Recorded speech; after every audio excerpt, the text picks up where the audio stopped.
Hello, welcome to PlayStation Access. My name's Rob, and welcome back to the Tuesday Checklist. Every Tuesday, the Access team takes inspiration from a recent or upcoming release to start a conversation about some of our favourite games. This week, we're looking at 6 games that make being bad really good. And with Death of the Outsider having just arrived, Nath gets us started with some gruesome stories from Dishonored.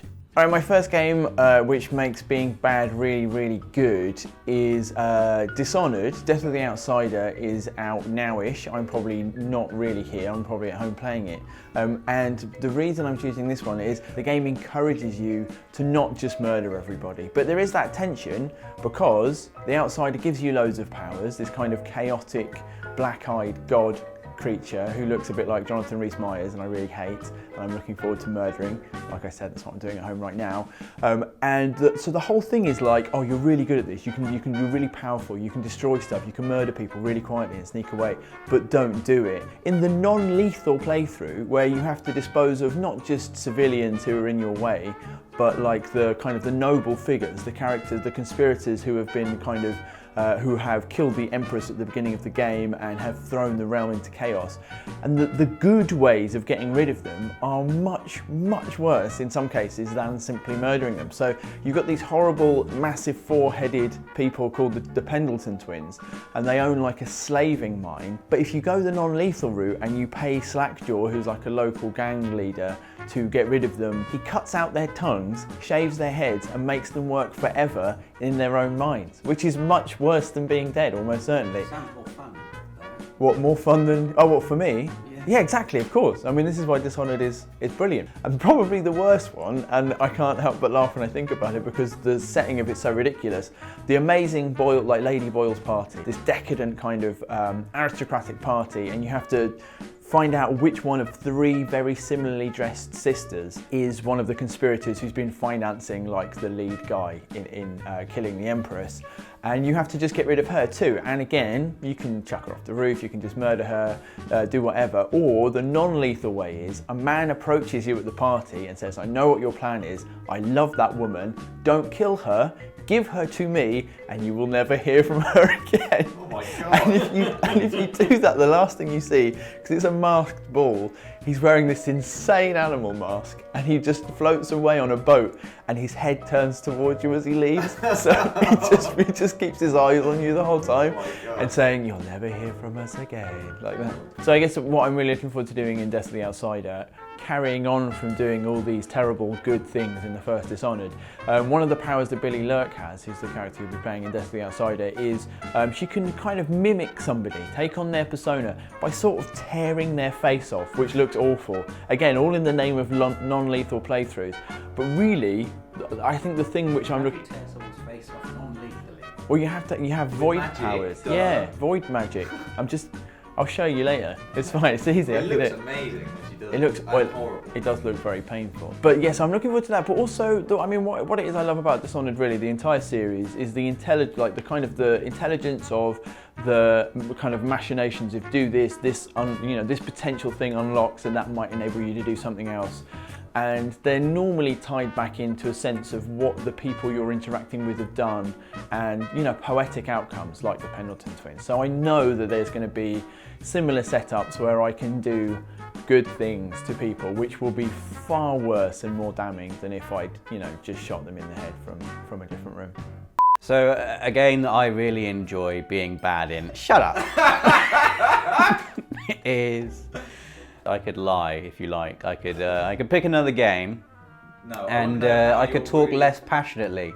I could talk less passionately about another game, if you prefer that. I want to hear how bad you are in Skyrim. Those kind of games just facilitate badness really effectively, and they don't judge you for it either. There's no, oh, you've picked the red option. Oh, should have picked the blue option. You just get to act in those games, and you suffer the consequences, however that may be. And one of my favorite things to do, and I've talked about this on the channel before, is to create like a separate save file when I'm like quite a high level, and just pretend I'm like the angel of death, in Skyrim and just see how many people I can wipe out. Because the great thing about Skyrim as well is that if a character is not an essential quest-giving character, they just die. So if you wipe out an entire town's worth of people, you go back to that town and it is a ghost town. Like the guards will be patrolling and there'll just be corpses all over the place because the corpses stay put as well. But I've always been of the opinion that NPCs, especially in games like Skyrim, they're made to be killed. They are made to be killed. That's why they exist in these games. They're given these amazing ragdoll physics.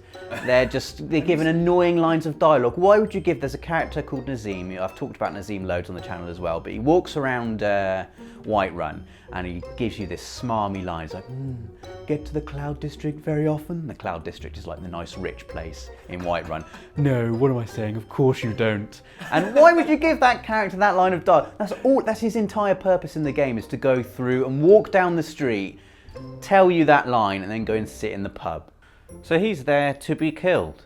And all of the NPCs are there to be killed. What, all of them now? I think so. What about the ones that are there to be like love interests? There's like, still like a satisfaction to just a kind of, oh, I've done that. And it's just, you get a little kind of, oh, they're dead now. It's just an exciting thrill. Oh, I love it.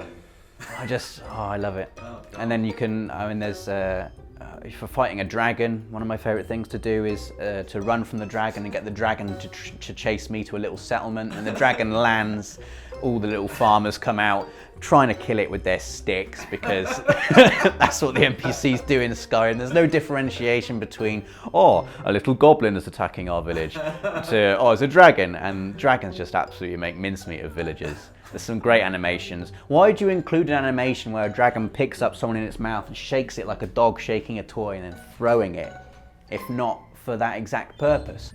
So if you have taken the time to read the title of this video, surely the first game that came to mind is my game, GTA 5, which is a brilliant game where I don't think anybody can help but be an awful human. I think, I like to think of myself as a nice person with morals and a good heart, and even I have succumbed to the charm of GTA. If you're like me, you're not particularly inventive. You just might take a car. First of all, take a car. I mean, there's a great start. I've got my own car, but I'm having your car. Anyway, it doesn't matter if it's a nice car or a nasty car, I'm picking up your car. You say you've got your own car, but your own car is the one you've taken earlier. Yeah, exactly, yeah, I've had that. Don't tell the cops. I stole this myself. This one's mine, look, I admit I stole that one, but this one's mine, definitely. I mean, before it was that guy's. But so, you take a rubbish car, then you'll see a better car, which you'll crash into. Then, and then that's like a whole system in itself. Just getting better and better cars by way of Grand Theft Auto, funnily enough. See like the impulse control of toddlers, and they're like, they've got a toy. Right. And then they see another toy and they're like, I want that one. Yeah. And they're just walking around a room basically upgrading, like you do with GTA. Yeah. Well, GTA is just a world full of toys, and you can have all of them, basically. The rules are all still there, but it's so fun to break them. Obviously, stealing people's cars requires me to throw them out of the car often, and then I may accidentally run them over. I particularly like it if they're angry. If they're, to be fair, if someone just gets out and they're like, oh God, and they run away, I'm like, fair enough, you've had a bad day. But if someone's like, hey, I'm getting my car back, I'm like, you are getting your car back times 10, my friend. You're getting it back right in your face. And this is the lowest level. I mean, then I might take the car for a nice joyride. If it's a nice car, and as I say, I like to keep them pristine, I like to go as fast as possible for as long as possible and see how fast and how close I can get to other cars without scratching my car. Unfortunately, inevitably, I will then scratch my car, and at that point we enter a second game, which is to kill everybody. To kill everybody. Sticky grenades are your friend. I like sticky grenades. I like helicopters, although helicopters, that's a different level. You're getting into a different world there, and obviously, the sky is The problem is you never just want to be in the sky, you know? You want to be near the ground. You want to be in the sky, but really near the ground. Because just being in the sky, there's no fun in that. But coming down low, between the buildings and things, that's where the fun is to be had. But that's also where the danger is. So maybe a slightly unusual choice, my second game, which is FIFA, any FIFA. Rob was saying that this... The renowned morality system of FIFA. Well, I think there is, Rob, because there's a certain way of playing football, isn't there? It's accepted that there is good football, there's good sportsmanship, and there's bad sportsmanship. And especially in the online era, FIFA, whether it knows it or not, has accidentally created a system in which I can be really bad. And not just bad at football, but just bad in terms of annoying people. A terrible sport. And not just, I mean, stuff like you can grab a 1-0 lead and then just play it around the back for ages really slowly. But just also, just like embracing my Englishness and just playing a completely terrible form of football. Just banging, like just putting a big man up top and just banging it from the back, which actually works quite well in FIFA 17. Just completely bypassing the midfield, playing awful football, fouling them whenever they get near my half, just, you know, dealing with the yellow cards. I like that also the magic of FIFA in the online era is getting a sense of how cross the other person is, even if you can't hear them talk, just because of the way they're playing football. Or imagining, like, if I choose to pause you know, for the third time in a half for absolutely no reason, just pause the game, just flick through my substitutions, not actually make any, and then really slowly wait for the 30-second counter just to tick down. Just imagining how angry they are. It's a form of magic. Do you wait for the counter to tick out, or do you like to just a few seconds early maybe? Sometimes, yeah.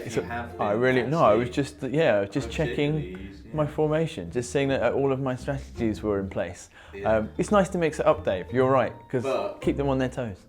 Awful to receive though. But you must hate being on the receiving end. Yeah. Like in so many ways, I was a victim before I was a perpetrator. I think it's true of everybody. You go into, you know, when you first, online gaming, you say, that sounds like an incredible wonderland where we can all play together. And then you get on there and it's not like that at all, because any way that anyone can misbehave or be awful, someone's doing it online. And in FIFA, fair enough, it comes down to playing some slightly annoying keep ball and also pausing the game. I mean, worse things have happened, but there's something about that environment which makes it so that as soon as you've kicked off, if someone pauses 3 times in a row, it's one of the most annoying things that another human being can do to you. All I'm doing is giving it back. I'm not the guy that refuses to skip through all the intros and then pauses the game immediately. That is not me. But what I'm saying is, if it starts, then I'm there. You know what I mean? Right. Then I'm back. I'm fighting fire with fire. Right. And also with Peter Crouch, if he happens to be on my team. Yeah. You know, there's no rules out there. It's like a prison yard. Okay, so another game that makes it really fun to be bad, in honour of Holly not being here, is Mass Effect 2. Oh my god. Oh my god. And it's quite the opposite of Skyrim, because in Mass Effect you do get a very deliberate divide between good choices and bad choices. And, usually I played through Mass Effect 2 for the first time. I did the Paragon playthrough and I chose all the blue things and was a good, heroic, saving the world person. That was my Commander Shepard. And of course you play it again. Role-playing. Yes, And that was the me second time role-playing you do it as a hero. But the cool thing about when you play it the Renegade playthrough is you don't most of the stuff you do isn't really that evil. He's just a bit of a sarcastic arsehole, really, Shepard. And it's quite fun doing that, because often in life you'll get those situations where, I don't know, someone will jump in front of you in the queue for the train tickets in the morning and you won't say anything, and you'll spend the day thinking of all the things you could have said to that person. 1 in every 50 times you'll lose your cool, or you'll be having a bad day and you will actually say something to a person like that. Like once in Morrison, someone cut in front of me when I was looking at ham. And I was like, no, I'm going to say something to this person. And then you spend the rest of the day feeling bad about what you said to them. What did you say to the person who was looking at, what? Looked at ham. Were they reaching the ham, or did they? I was literally, so I was here, the ham was like here. I was clearly choosing my ham. And this person just walked straight in between me and the ham. Right. There was like 10 seconds and they were still staying there. So I came out with something like, oh, you take as long as you need there. And then I felt bad for the rest of the day then, obviously. I got back in the car and my wife was like, we need way to control your anger. But in Mass Effect, you can do that with no repercussions at all. You don't have to there's no regret over, oh, I wish I'd have said something to that person. There's no regret over saying something. You just get to press R2 for the smarmy, sarky dialogue option all the time and go through the entire game just being an arsehole to everybody. And it's really, really satisfying. I like the idea of Shepard getting back in the car and his wife. I can't believe you said that to them. Yeah, but then you'd be able to pull the dialogue option there as well. It's like, I'll say what I want to say. I'm Commander Shepard. There's that famous scene in Mass Effect 2, isn't there, where Miranda and Jack have a big argument and you have to decide. You can side, it screwed my game up when I played it for the first time. But if you have enough Renegade points, you can just pick the Renegade option and Shepard just out-arseholes them both. Right. He's just like, both of you, shut up! Just shut up. Like, I'm the commander, you shut up, get back to your cabin, you shut up, get back to your cabin. And he just walks through the entire game, just like, I am the best. Like, you can imagine that version of Shepard and like the higher ups in the galaxy, like, oh, we've got the Reapers are attacking. Who can we get to sort this out? Shepard, oh man, I hate Shepard. He's such a dick. Oh yeah, but he gets it done, doesn't he? He gets it done. Okay, so my next game, I guess loads of games let you kill people, and killing people is probably bad. But this game makes killing people, it takes it to the next level. It lets you choose exactly how bad you can be. And the game I'm talking about is Sniper Elite 4. Because it's got an incredible system of allowing you to choose your victim's way of going. And, you know, most games will let you do headshots. This will let you do headshots and the rest. I mean, we're talking about all the different parts of the body. Not only are you just shooting them there, but you're getting an X-ray detailed view, including, I believe, musculature and circulatory system in exquisite detail. So really, you can you know, pick exactly how you want these people to go. In Sniper Elite 4 as well, you get a little bit of backstory about, if you like sort of scope out potential victims, you can get a bit of backstory about them, which is a bit weird, and it, you know, because it stops them from just being nameless, faceless people then. And I mean, it really, then you are being bad, I think. We've all gone for the ball shot in Sniper Elite, and it's not as easy as you think. First of all, you know, Legs in the way. there are legs in the way, there are trousers in the way. You have to kind of guess. It's blind. It's not just shooting the crotch isn't enough. No. You know, you have to really have a kind of an X-ray imagination to find your place. But balls is just the start. I mean, you can go. You know, that's the first place you think. But think about kneecaps. Okay. Think about eyeballs. I've popped eyeballs in Sniper Elite 4, and it is incredibly rewarding, but incredibly bad. Incredibly bad. When you first started this entry, I thought, you know, because it's set in a war, you know, I think there's a moral case to be made. But the more you talk, the more unhinged you sound. That's what I'm trying to say, is I think that being in a war, the killing in this game, you know, may serve a purpose and it's part of a larger something. But that's why it's so good at letting you be bad, because I don't need to kill people by shooting them in the testicles. And it rewards you not only with amazing visuals, but also points. Yeah. You know, and who can say no to points? Or a pop testicle. And you can line people up, you can do multiple things. The best thing I've maybe ever done in any game ever, I did in Sniper Elite 4, when I shot the driver. The lorry stopped, the passenger got out, and as he was getting out of the van, I shot him through the shin, and the bullet continued into the fuel tank, and the lorry exploded, and he was burned to death, or exploded to death. But at the same time, were you like, yes, I've always wanted to shoot someone through the shin, and then what's the... Well, I did think, I just thought, I want to see if I can do this. You actually just spoiled MGS5 for us? Yeah. There you go, Dave. I hope you're happy now. That's what you asked for, isn't it? Oh. Well, I had it spoiled for me. Well, oh you dear, asked oh for dear. it just then. You just given me a free spoiler. Wow. Oh dear, oh dear. You're never going to finish it, Weapons free. You're never going to finish Weapons free. This is what you always say. Spoiler. You're never going to finish it. You didn't need to do that. That was unkind. It was. That was I unreal. know. And you know how it much was I love fun the though. Metal Gear series. It was really fun to Just do because that. you felt the truth of what Dave was saying. I'm going to spoil something for you now, my friend. What can you spoil for me?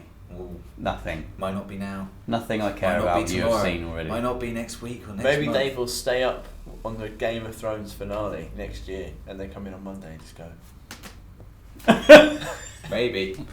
Don't put anything in the comments about how that was unkind. He deserved it, and you know he did. Thank you all for watching. Give us a like if you've enjoyed the video, and let us know in the comments what games tempt you into being massively evil. Don't forget you can subscribe for more of these videos every Tuesday, and we'll see you next week.